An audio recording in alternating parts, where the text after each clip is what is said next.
What's up guys, today I'm gonna do a no spoilers review of season 2 of Camp Cretaceous.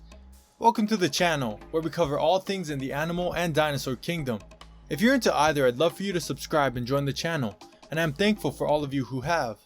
So today Netflix has premiered season 2 of Jurassic World's Camp Cretaceous. After a few hours of being glued to the TV, I thought it'd be fun to go over season 2 and hear your thoughts about it down below. This season was a good follow-up to season 1, which was a great surprise of its own.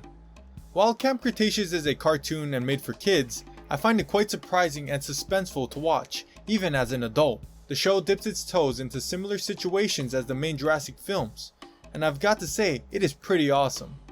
Along with this, I love how real the dinosaurs look and feel, along with how eye-catching certain scenes are. The opening of season 2 leaves us right where we left off in season 1, with the kids still trapped on the island. As they make their way to find a solution to their problems, they cross paths with quite a bit more dinosaurs than they did in the first season. The show goes more in depth with dinosaurs we have seen both in the show and in the films, and actually gives them a good amount of screen time. We got to see more of the Ankylosaurus, Rexy, Compies, and even a new Baryonyx family we got introduced to, named Grim, Chaos, and Limbo. The trio reminds me of the Raptor Pack from Jurassic World, minus the fact that I really didn't get a sense that there was a leader in the same way that Blue is the clear-cut leader of her pack. The presence of the Baryonyx trio always gave me the sense of impending doom, just knowing that they were always out there, and at any moment could pop up and cause trouble. They played a similar role that Toro did in season 1. This season, when compared to the first, had a lot more scenes that were reminiscent of the Jurassic films in a bit more watered down way.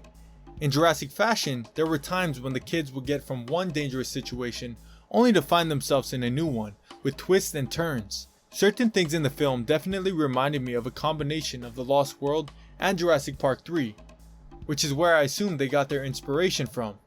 There were even motives that we got to see in The Lost World that are portrayed in this new season. Following up where we left off on season 1, which I feel had a huge portion focused on character development, like Darius dealing with his father's passing, along with the other characters being developed that could be more relatable for viewers, I feel that season 2 was more focused on just the dinosaurs. And of course, being a huge fan of all dinosaurs myself, I didn't mind, but I do wish they continued the characters' backstories and development a bit more. We do see bits and pieces of this, but not in the same way as season 1. I also believe that season 2 might have not packed as big of a punch as season 1 due to the fact that season 1 happened alongside the events of Jurassic World. It gave us a different perspective to the events that happened in Jurassic World, which allowed it to intertwine scenes from the movie along with the show, which added a different interest factor.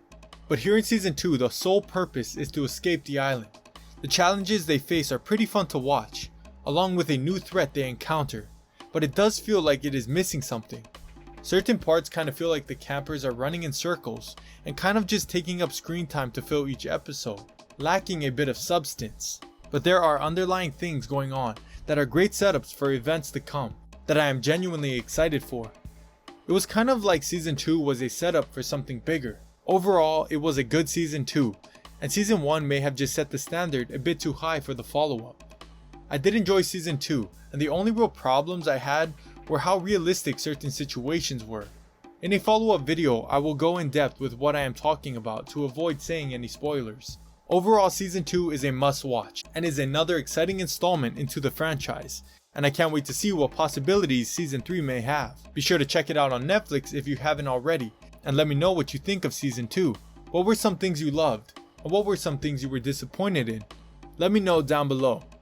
Thanks for watching, and be sure to subscribe and leave a like if you feel I deserved it.